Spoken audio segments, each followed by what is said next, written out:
이번 주간에 주시는 하나님의 말씀은 사사기서 2장 13절로 19절까지 말씀입니다. 구약성경 사사기서 2장입니다. 362페이지입니다. 제가 가진 성경에 사사기 2장 13절로 19절까지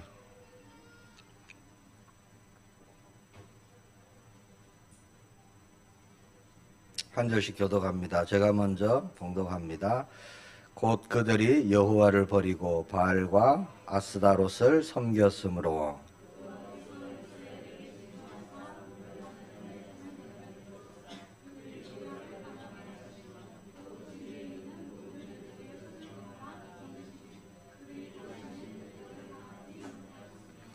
그들이 어디로 가든지 여호와의 손이 그들에게 재앙을 내리시니 곧 여호와께서 말씀하신 것과 같고 여호와께서 그들에게 맹세하신 것과 같아서 그들의 괴로움이 심하였더라.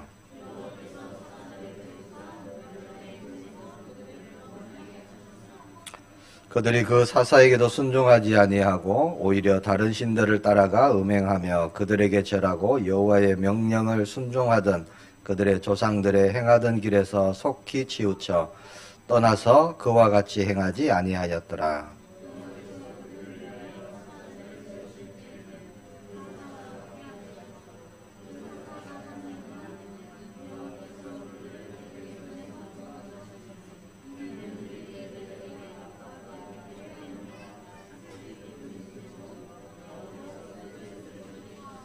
(19절) 같이 봅니다. 그 사사가 죽은 후에는 그들이 돌이켜 그들의 조상들보다 더욱 타락하여 다른 신들을 따라 섬기며 그들에게 절하고 그들의 행위와 패역한 길을 그치지 아니하였으므로.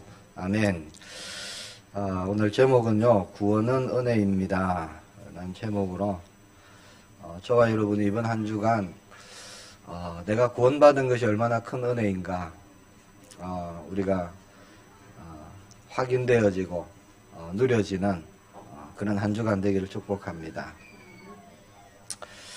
사람은 어떤 존재이죠? 사람의 근원, 거기는 어디일까요? 거기에 대한 질문은 인류 역사에 계속되어져 왔습니다.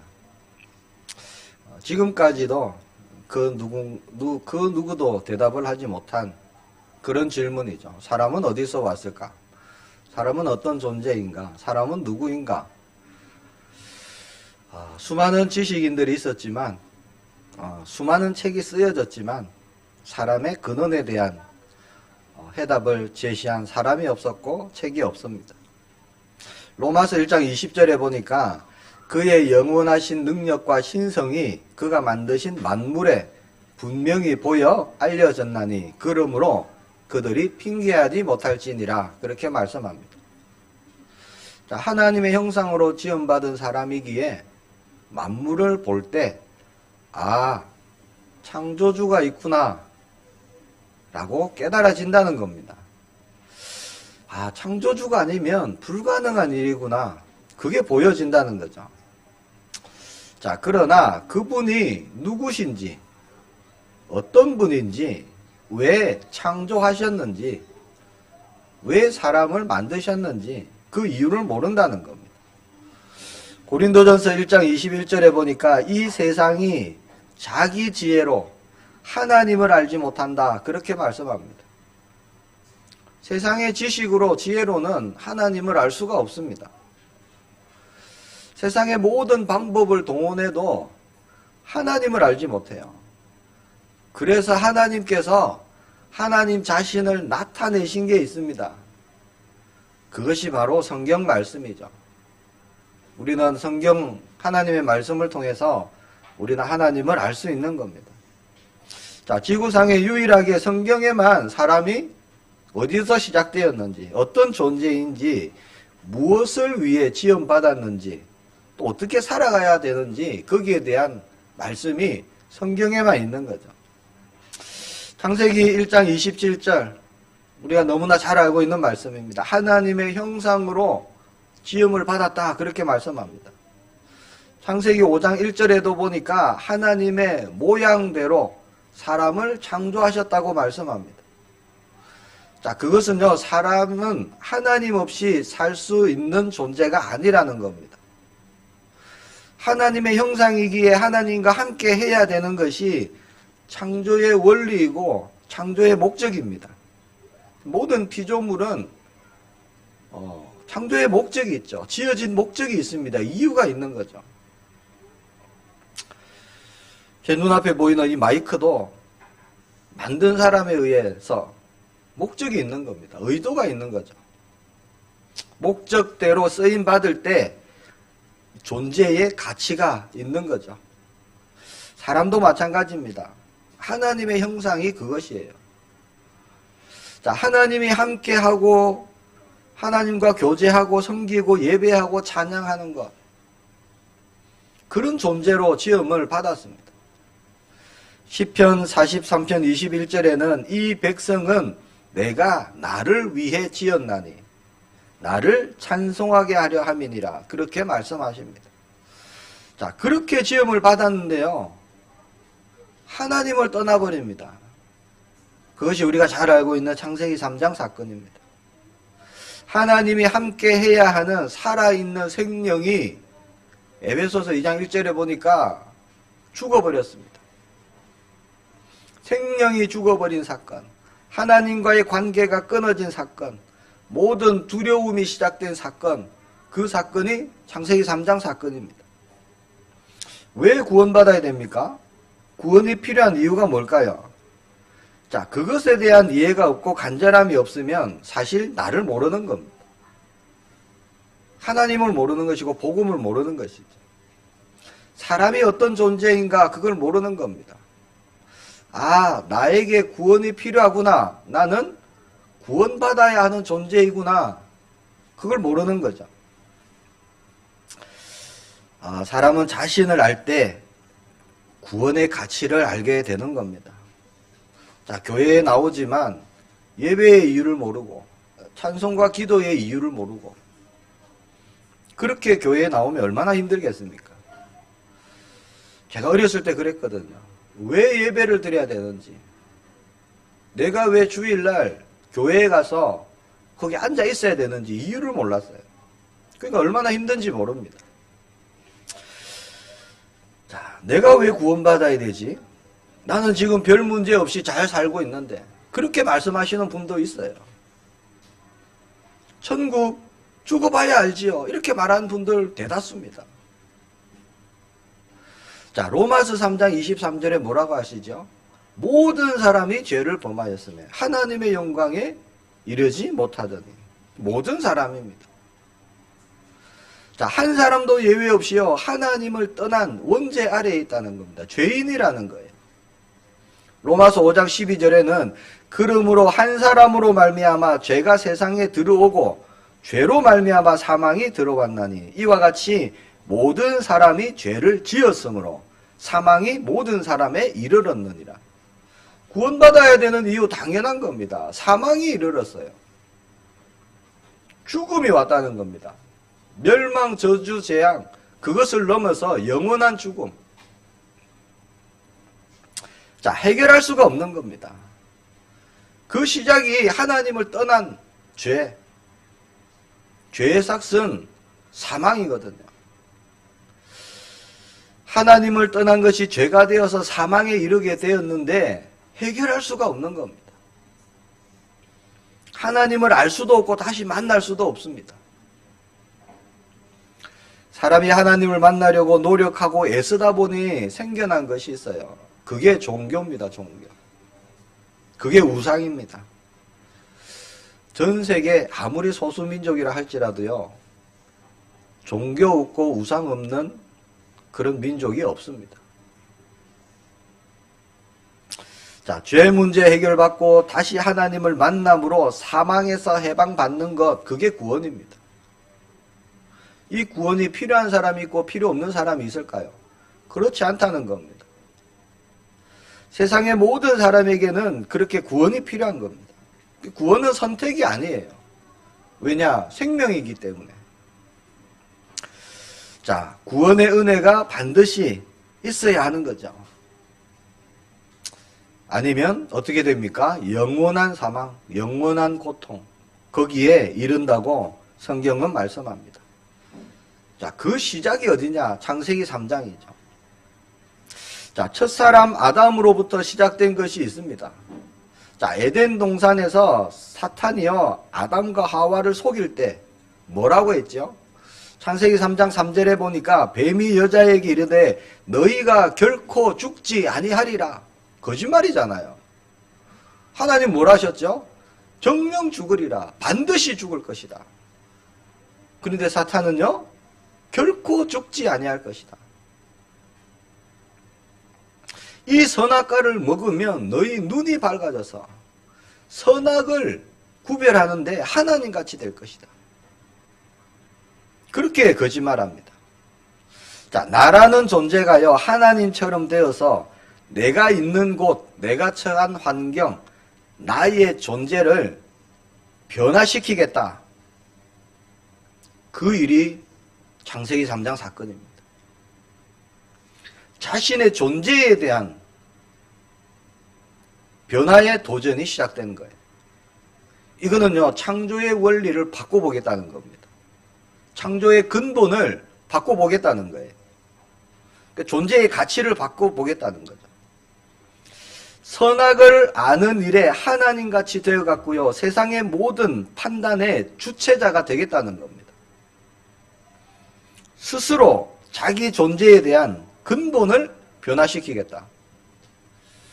지금 이런 일이 굉장히 많이 일어나고 있죠. 전 세계적으로 일어나고 있죠. 창조의 원리를 거스르는 일, 바꿔보겠다는 일, 많이 일어나고 있습니다. 자, 사탄이 아담과 하와를 속일 때 한 가지 던진 조건이 있어요. 그게 뭐냐? 선악과를 따먹으면 하나님같이 될 것이다. 선악과를 따먹는 행위를 조건으로 던졌습니다. 자, 사람은 본래 하나님이 주신 그곳에 존재하는 것 그 자체가요, 가치가 있는 겁니다. 첫사람 아담과 하와를 어디 두셨지요? 에덴 동산. 하나님이 통치하시는 곳, 하나님이 왕이 되신 곳, 그곳에 아담과 하와는 있는 것 자체가요, 사실은 존재의 의미가 있고 가치가 있는 겁니다. 하나님이 함께 하시는 곳, 하나님이 처음부터 주신 축복이 그거지요. 창세기 5장 2절에 보니까 그들이 창조되던 날에 하나님이 그들에게 복을 주시고 그들의 이름을 사람이라 일컬으셨더라. 창조되던 그날 하나님이 복을 주십니다. 무슨 복이죠? 함께 하시는 게 복입니다. 왜? 그렇게 만들어졌기 때문에. 자, 잠시라도 한순간이라도 함께 하지 않으면 안 되는 존재, 이게 사람이에요. 하나님을 떠나서는 잠시라도 살아갈 수가 없는 존재, 광야 같은 길을 가야 하는 존재. 자, 그래서 에덴 동산에서 하나님과 함께하는 임마누엘 그 자체가요, 가장 가치 있고 그렇게 존재하는 것이 사람의 근본이었습니다. 하나님의 말씀 안에서 사람은 존재의 가치가 있는 거예요. 그런데 어떤 행위가 요구되었습니다. 네가 어떤 행위를 하면 네가 이렇게 될 거야. 누구처럼 될 거야. 사탄이 그렇게 던졌죠. 이렇게 하면 이런 결과를 가져올 것이다 라고 속이는 겁니다. 자, 하나님의 말씀을 벗어난 어떤 행위에 대한 것을요, 스스로 받아들이게 되죠. 그게 선악과를 먹는 사건입니다. 내가 선악과를 먹으면 나의 존재를 새롭게 변화될 것이다. 나의 존재가. 그렇게 믿은 거죠.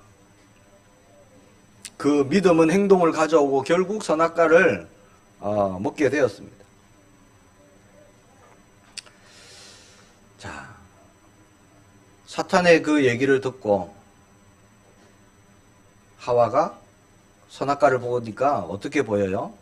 먹음직도 하고 보암직도 하고 탐스럽게 보이고 먹으면 내가 하나님같이 될 거야 라고 생각만 했는데, 마음만 먹었는데 실제 그것을 따먹는 행위가 일어났죠.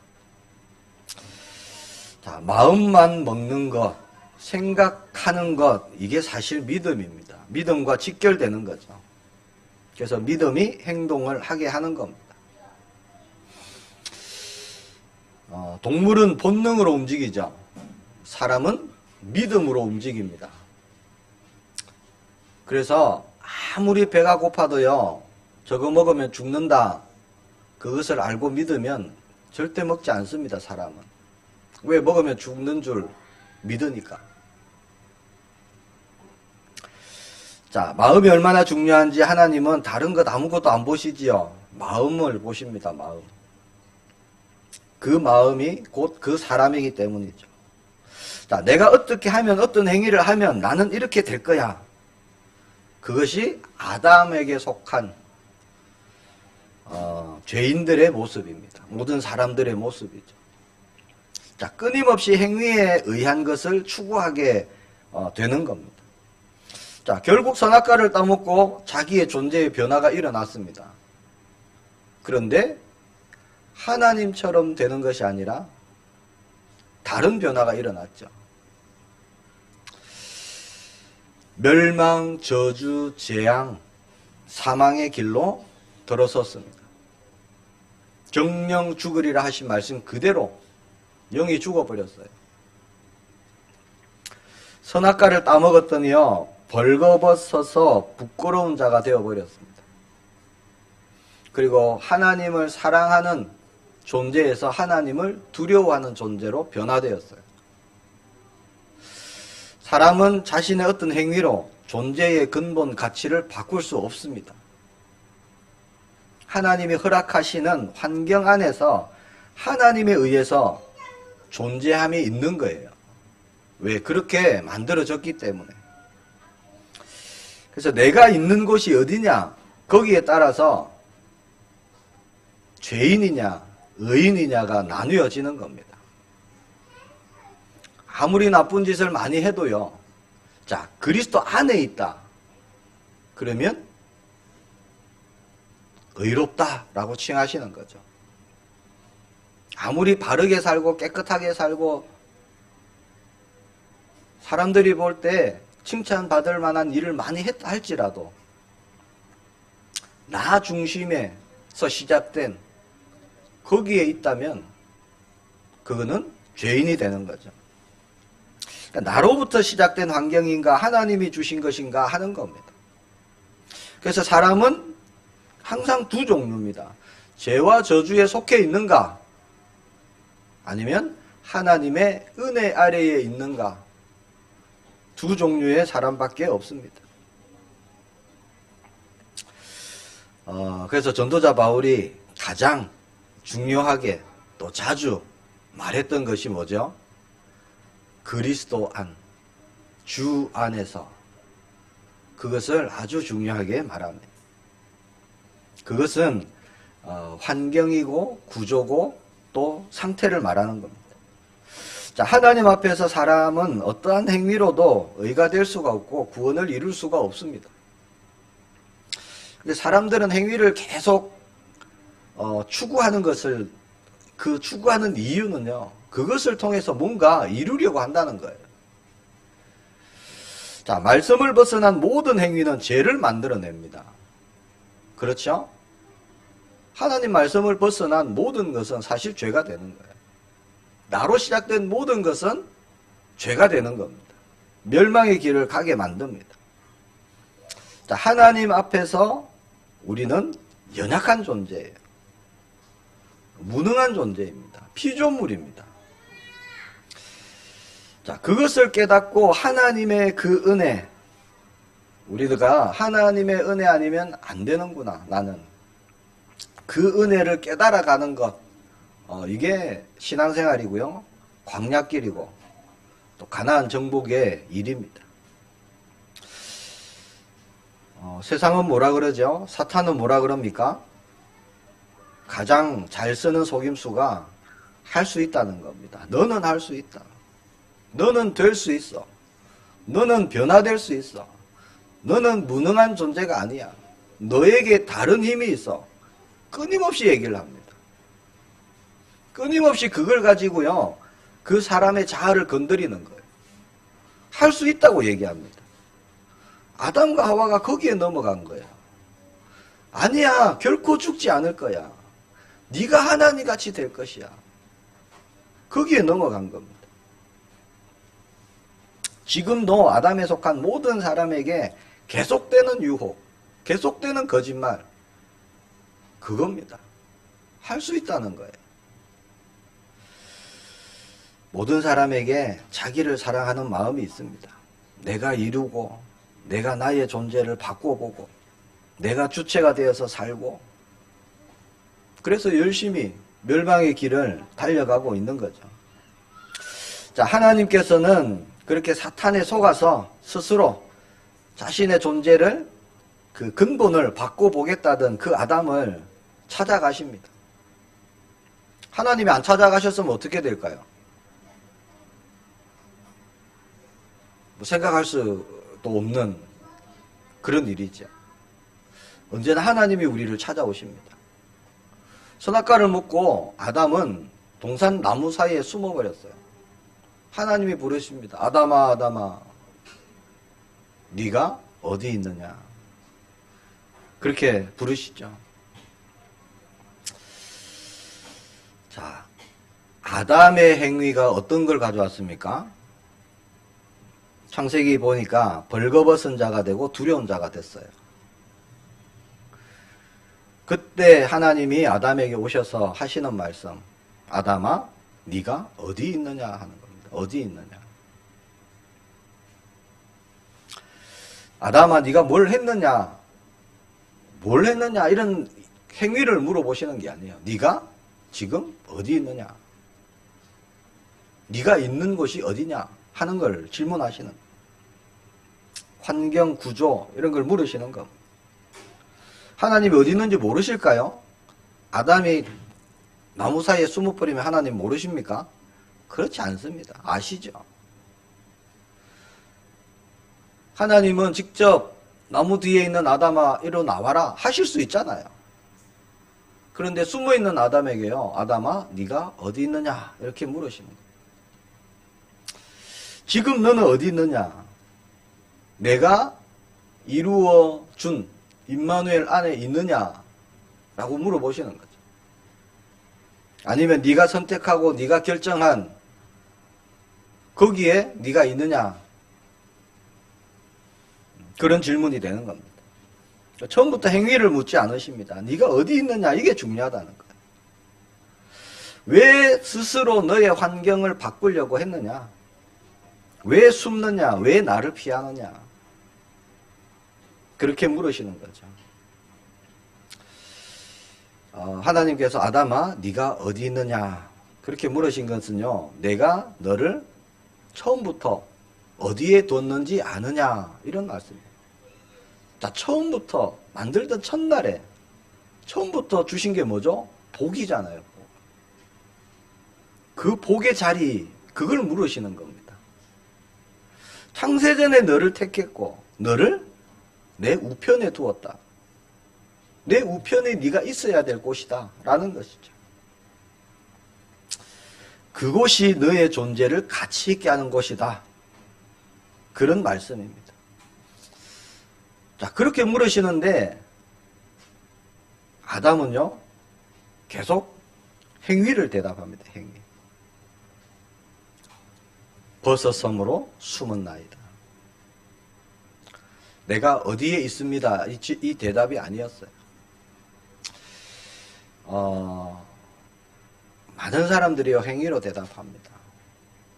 내가 뭐 헌금 생활을 어떻게 하고 예배는 어떻게 드리고 전도 선교는 어떻게 하고 내가 한 행위들을요 계속 말하는 거예요. 행위로 자신의 존재를 나타냅니다. 자, 사람은요 자기의 행위를 통해서 하나님 앞에 설 수가 없습니다. 왜? 그렇게 지음을 받았습니다. 하나님 앞에서 우리의 어떠한 행위도 드러낼 것이 없습니다. 자, 자기의 행위를 근거한 사람은요, 하나님을 피해서 도망 다니게 되어 있어요. 자기의 행위의 결과는 죄밖에 없거든요. 그래서 죄인은 하나님 앞에 서지를 못하는 겁니다.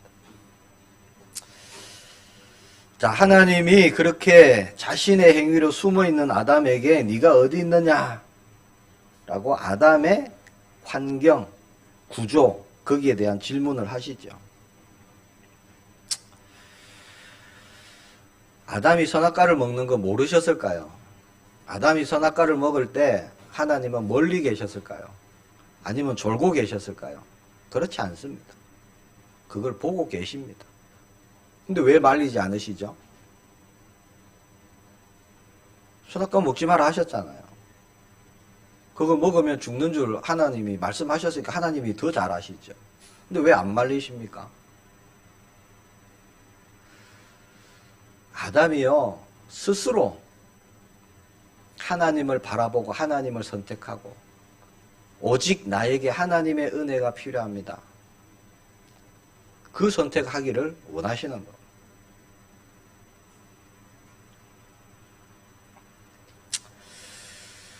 자, 사람은 하나님의 은혜라는 구조 안에 있을 때 복 있는 자입니다. 존재의 이유고 근본이죠. 그래서 하나님이 처음부터 주신 복.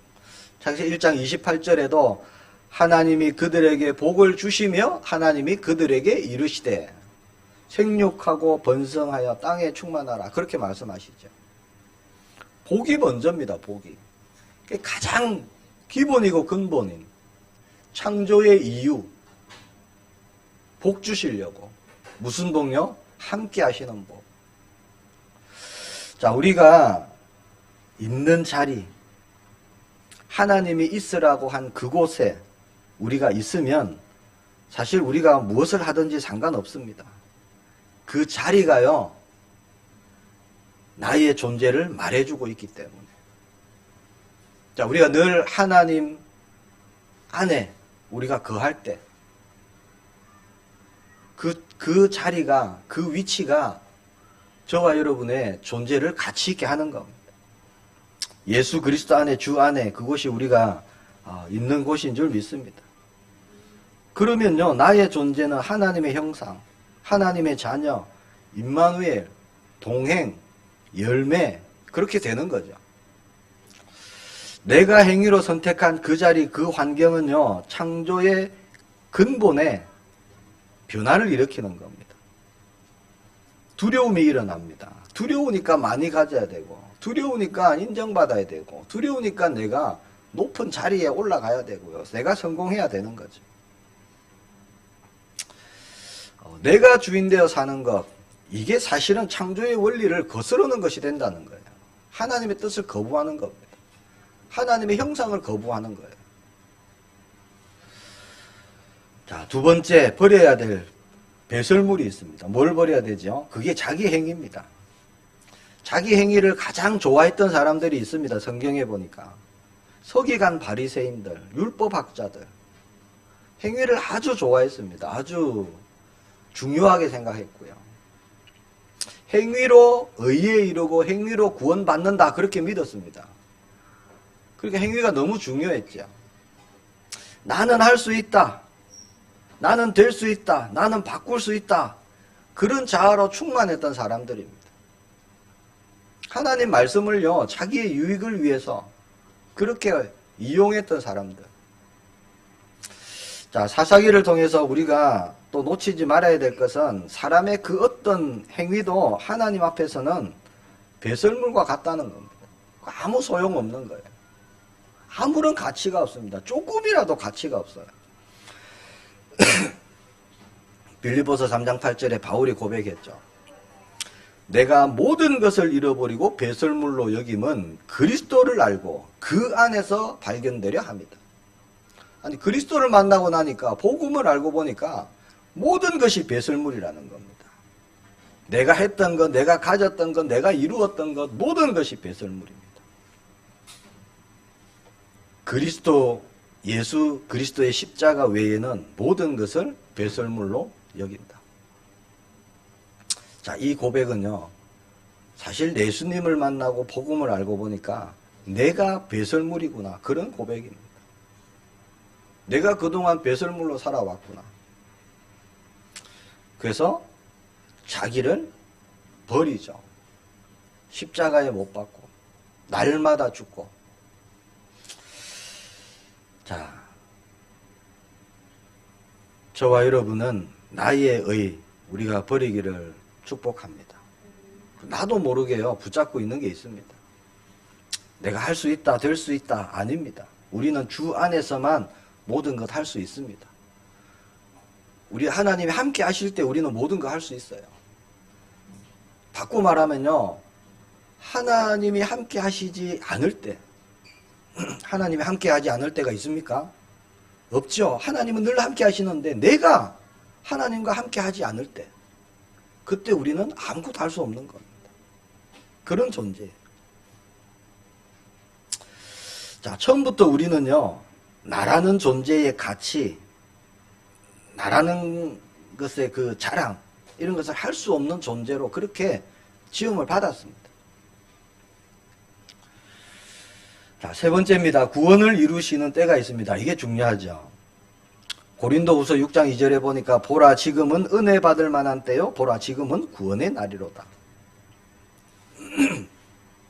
구원의 날이 있고 은혜의 때가 있다, 이런 말씀이죠.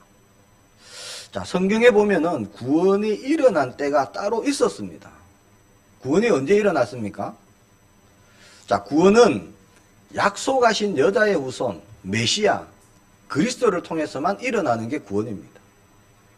즉, 그러면 구약에는 구원이 언제 일어났죠? 여자의 후손, 어린 양의 피, 희생 제사, 방주, 자, 그것을 붙잡을 때, 그것을 통해서 구원이 일어났습니다. 약속하신 오실 메시아 그리스도를 붙잡고요, 구원받았습니다. 구약에도. 자, 사사기서는 이스라엘 백성들의 무능, 악함, 그것을 지금 낱낱이 말씀하고 있는 내용입니다. 자, 오늘 본문에 보시면 이스라엘 백성들이 대적의 손에서 구원을 받게 되는 이유가 나와 있습니다. 자, 18절입니다. 사사기 2장 18절. 여호와께서 그들을 위하여 사사들을 세우실 때에는 그 사사와 함께 하셨고, 그 사사가 사는 날 동안에는 여호와께서 그들을 대적의 손에서 구원하셨으니, 이는 그들이 대적에게 압박과 괴롭게 함을 받아 슬피 부르짖음으로 여호와께서 뜻을 돌이켰음이거늘. 자, 하나님께서요, 사사들을 세우셨을 때, 하나님이 사사들과 함께 하셨고, 사사가 사는 날 동안에 하나님은 이스라엘 백성들을 구원하셨다는 겁니다. 건지셨다는 거예요. 자, 대적들이 압박을 하고 괴롭게 하니까 슬피 부러지니까 하나님이 뜻을 돌이키셨다, 그렇게 말씀합니다. 자, 이스라엘 백성들이 그래도 순종했으니까 목사님, 하나님이 구원해 주신 것 아닙니까? 이렇게 생각할 수 있습니다. 그러나 그렇지 않다는 거예요. 말씀해 보니까 그게 아닙니다. 자, 하나님에 의해서 사사가 세워졌을 때, 그때만 하나님이 구원을 하셨다는 거예요. 왜 그랬을까요? 사사의 말을 잘 듣고 잘 순종하고 잘 따랐기 때문입니까? 그게 아닙니다. 자, 사사기 2장 16절 17절. 여호와께서 사사들을 세우사 노략자의 손에서 그들을 구원하게 하셨으나 그들이 그 사사들에게도 순종하지 아니하고 오히려 다른 신들을 따라가 음행하며 그들에게 절하고 여호와의 명령을 순종하던 그들의 조상들이 행하던 길에서 속히 치우쳐 떠나서 그와 같이 행하지 아니하였더라. 말 안 들었어요, 이스라엘 백성들은. 하나님이 세우신 사사 순종하지 않았습니다. 자, 하나님께서 이스라엘에 사사를 주셨을 때도 이스라엘 백성들은요, 사사에게 순종하지 않았다고 말씀합니다. 말을 듣지도 않았고 사사에게 관심도 없었습니다. 오로지 관심은요, 자기 배, 자기 육신. 이게 이스라엘 백성들의 현실이었다는 거예요. 오히려 다른 신들을 따라갔습니다. 음란했습니다. 음행했습니다. 자, 그런데 왜 사사가 있었을 때는 대적의 손에서 구원을 하셨냐는 거죠. 자, 이게 우리의 현실이고 우리의 오늘입니다. 자, 이스라엘의 구원은요, 이스라엘의 행위에 의한 것이 아니라는 겁니다. 이스라엘이 이렇게 했기 때문에 하나님이 구원하시고 또 이렇게 하면 구원 안 하시고 이게 아닙니다. 이스라엘이 뭘 하든 어떻게 하든 하나님 말씀에 떠나 있든 상관없이요, 하나님은 구원의 때, 그때 하나님이 구원하시는데 그때가 언제냐?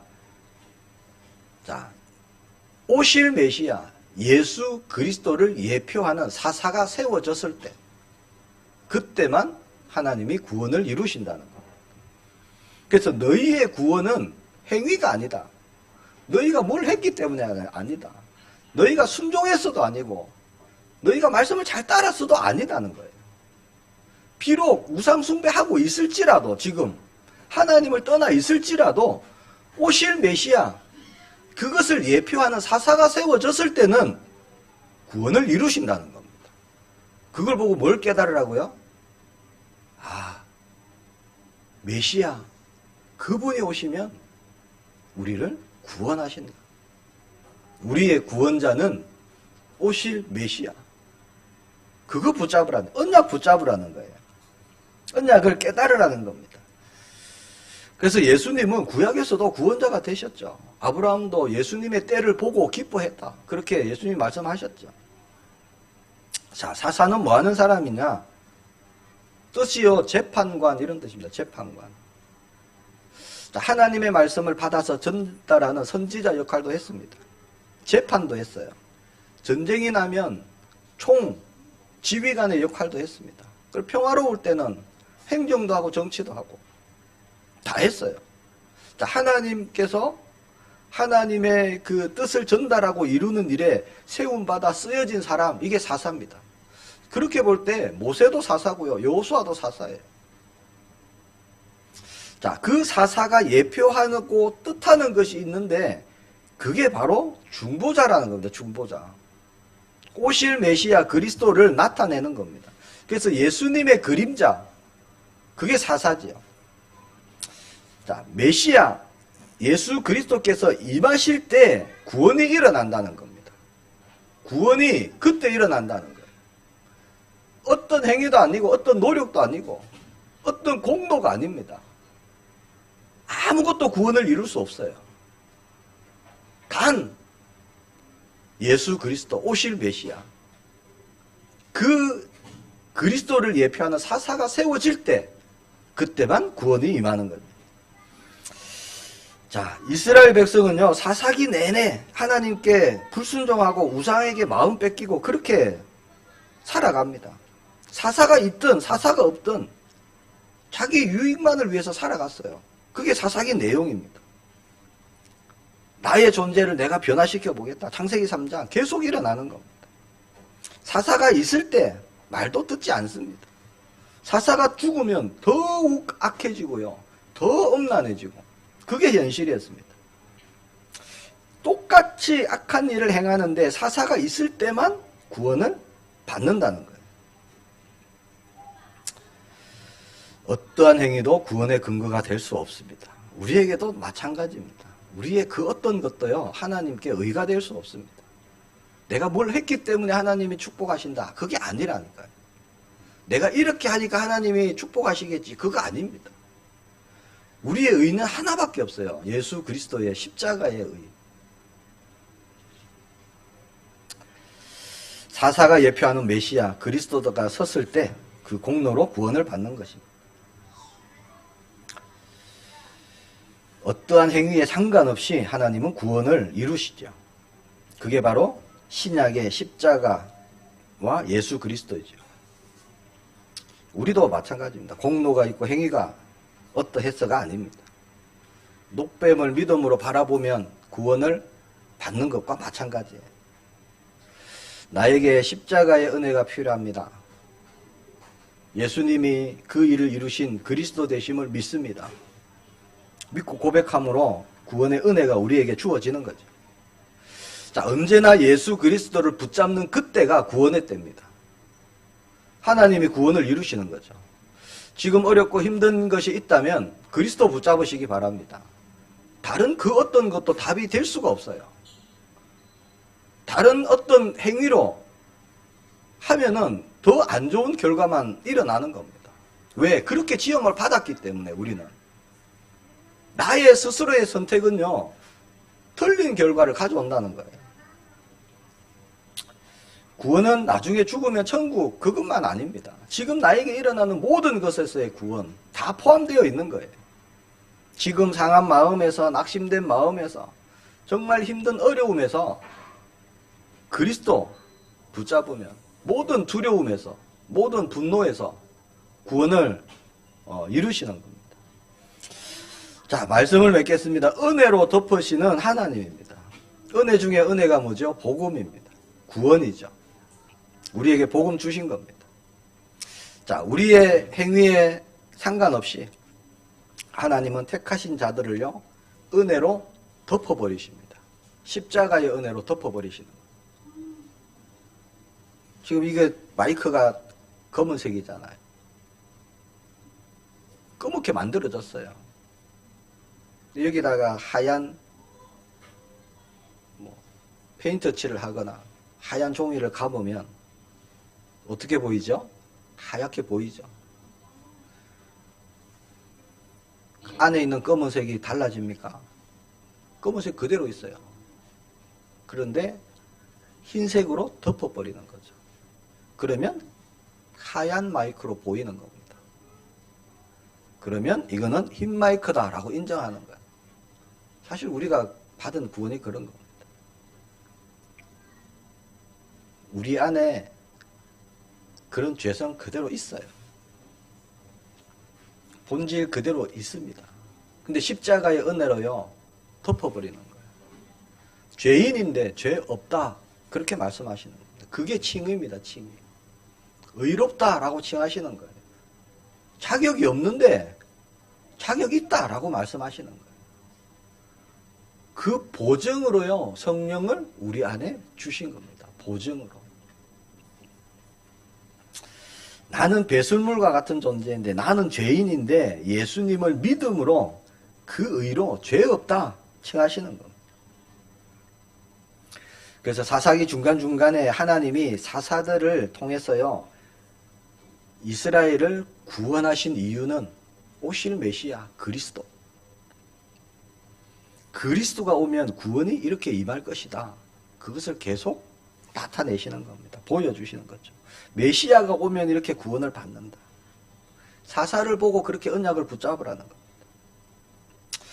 우리 삶이 그렇습니다. 하나님의 말씀 내가 잘 듣고 내가 결심해서 나의 의지를 발동해서 내가 이제 정말 하나님이 기뻐하시는 그런 삶을 살고 순종하고 잘 인도받아야 되겠다.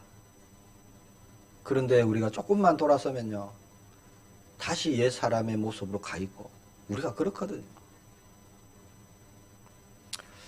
자, 어느 순간 내가 세상에 또 한 발 담그고 있고, 그런 모습을 우리는 자주 봅니다.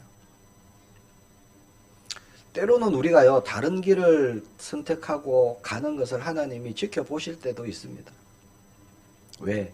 그 길을 가봐야, 그리고 막다른 골목에 다다라 봐야, 아, 나는 안 되는구나. 그래서 나에게 십자가가 필요하구나. 예수 그리스도가 나에게 필요하구나. 그거 보라고요. 십자가만 붙잡기를 원하시는 거, 복음만 붙잡기를 원하시는 거죠. 그래서 그러면서 우리는 자신의 연약함 그리고 하나님의 은혜를 계속 깨달아 가는 겁니다. 그 말씀을 통해서, 우리의 삶의 경험을 통해서 우리의 각인 뿌리 체질이 계속 변화되어져 가는 거죠. 사사기 전체 구조를 보면요, 이렇게 되어 있습니다. 죄를 짓고 슬픔에 빠지고 간구하고 구원받고, 또 괜찮아지면 또 죄를 짓고 슬픔에 빠지고 간구하고 구원받고 이게 계속 반복되는 거예요. 자, 그 가운데서요, 사람의 행위는 어디에 있느냐 가만히 보면 죄 짓는 데에만 딱 고정되어 있습니다. 사람의 행위는 다른 게 없어요. 계속 죄를 짓고 살아갑니다. 나 중심, 세상 중심, 물질 중심, 거기에 고정되어 있습니다. 사람의 행위는. 속을 때도 있죠. 맞아요. 속을 때 있습니다. 아이고, 또 속았네. 우리가 그렇게 말을 많이 해왔습니다. 중요한 것은요, 언제까지 속을 겁니까? 그렇잖아요, 우리가. 언제까지 우리가요, 선악과를 먹어야 되겠습니까? 우리는 속지 않을 힘을 우리는 공급받았습니다. 그게 예수님이 십자가에서 말씀하신 다 이루었다. 그 말씀이거든요. 더 이상 속지 않아도 되는 겁니다. 더 이상 노예 아니라는 거예요. 바뀌었다는 거죠. 자, 그리스도 안에 저와 여러분이 있으면 되는 줄 믿습니다. 그리스도만 붙잡기를 축복합니다.